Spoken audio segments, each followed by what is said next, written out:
Assalamualaikum warahmatullahi wabarakatuh. Apa kabar anak-anak semua? Pada kesempatan ini bertemu kita di pelajaran PPKN kelas 7. Semoga kalian semua dalam keadaan sehat walafiat. Seperti biasa, sebelum memulai pelajaran, marilah kita berdoa menurut agama dan kepercayaan masing-masing. Berdoa dimulai. Selesai.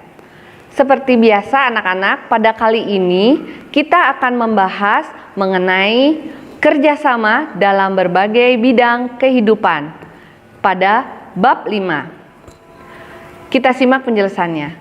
Menurut kodratnya, manusia adalah makhluk sosial atau makhluk yang bermasyarakat. Manusia selalu hidup bersama dengan manusia yang lainnya. Gotong royong merupakan salah satu ciri khas dari bangsa Indonesia. Gotong royong pada era globalisasi saat ini dapat dimaknai sebagai bentuk kerjasama antar sesama manusia yang berarti setiap manusia saling membantu secara bersama-sama antara satu manusia dengan manusia yang lainnya dalam melaksanakan suatu kegiatan untuk mewujudkan tujuan bersama.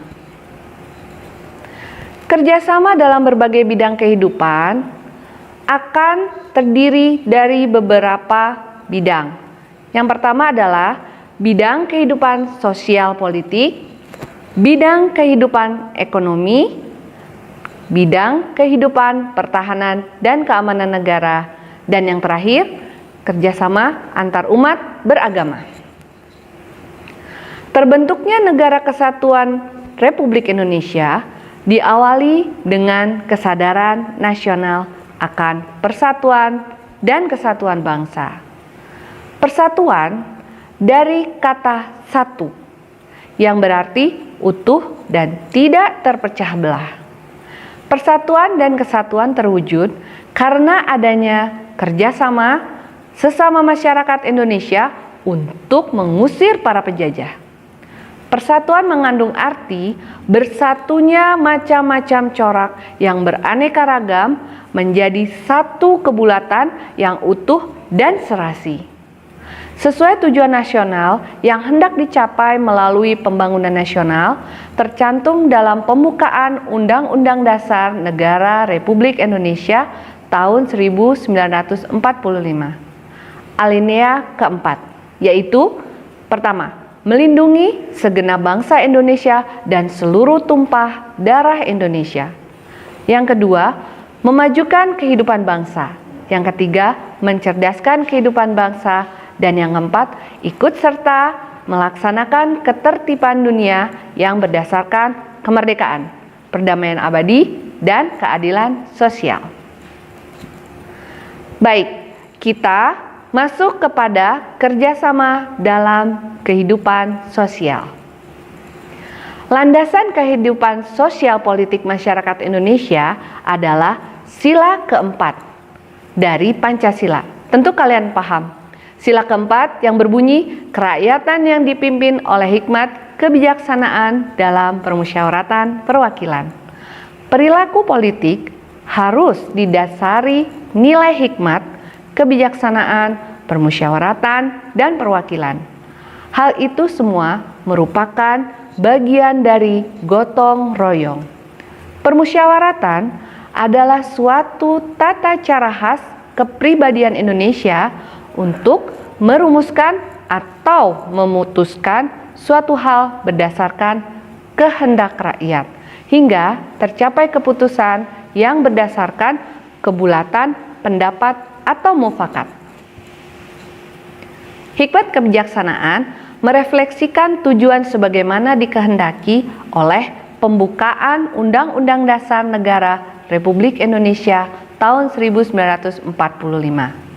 Hal ini berarti bahwa susunan negara Republik Indonesia yang berkedaulatan rakyat itu hendaknya didasarkan pada nilai-nilai ketuhanan, perikemanusiaan, persatuan, permusyawaratan, dan keadilan.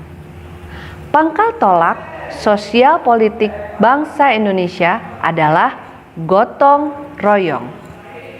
Hal ini tercermin dalam proses pengambilan keputusan di lembaga-lembaga negara dan organisasi kemasyarakatan dengan cara musyawarah untuk mufakat. Kita masuk ke bagian berikutnya, kerjasama dalam bidang kehidupan ekonomi.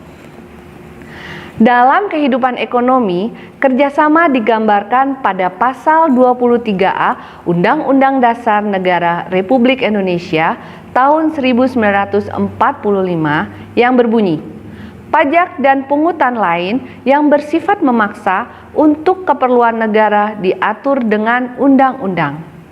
Kalian tahu bahwa pajak digunakan negara untuk membiayai pembangunan nasional.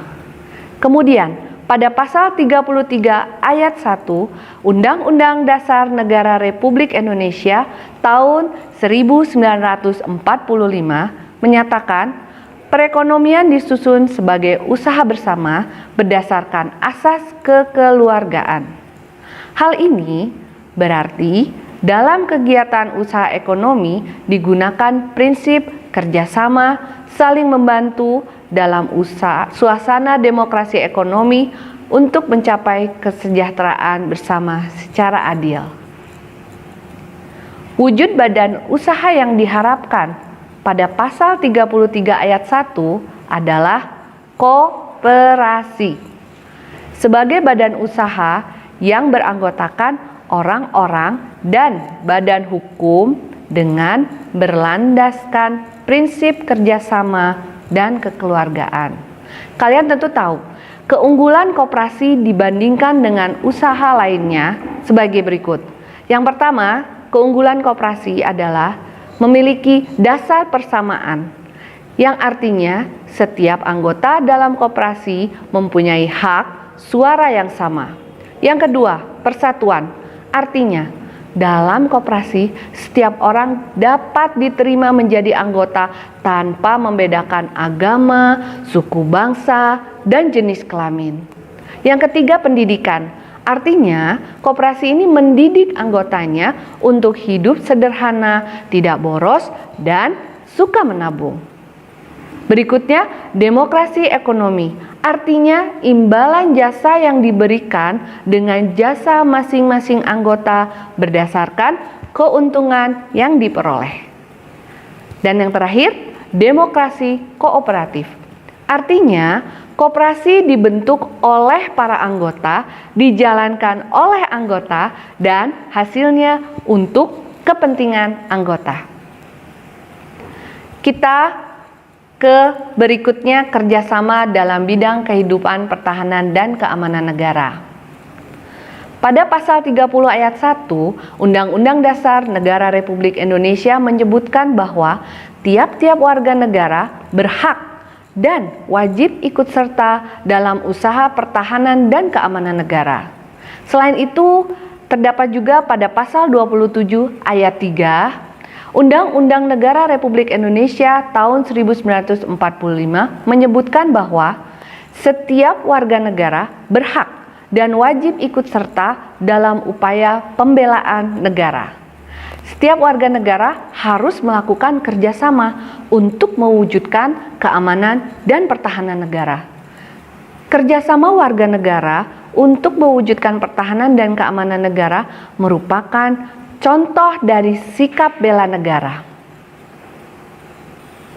Bela negara adalah sikap mental yang dimiliki seseorang atau sekelompok orang untuk ikut serta dalam usaha melindungi dan mempertahankan keberadaan bangsa dan negara.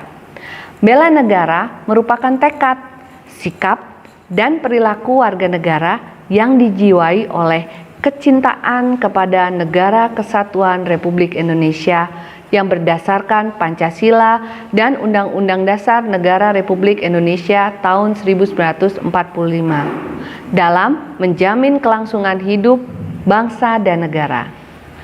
5 dasar bela negara yaitu yang pertama, cinta tanah air. Yang kedua, kesadaran berbangsa dan bernegara. Yang ketiga, keyakinan Pancasila sebagai falsafah dan ideologi negara. Yang keempat, rela berkorban untuk bangsa dan negara. Dan yang kelima, memiliki kemampuan awal bela negara, fisik maupun non-fisik. Kita berlanjut kepada yang terakhir, kerjasama antar umat beragama. Sesuai dengan pasal 29 ayat 2 Undang-Undang Dasar Negara Republik Indonesia tahun 1945 yang berbunyi, negara menjamin kemerdekaan tiap-tiap penduduk untuk memeluk agamanya masing-masing dan beribadat menurut agama dan kepercayaannya itu. Di sini mengandung pengertian adanya jaminan dari negara atas hak kebebasan penduduk untuk memeluk agama dan beribadah menurut agama yang dianutnya.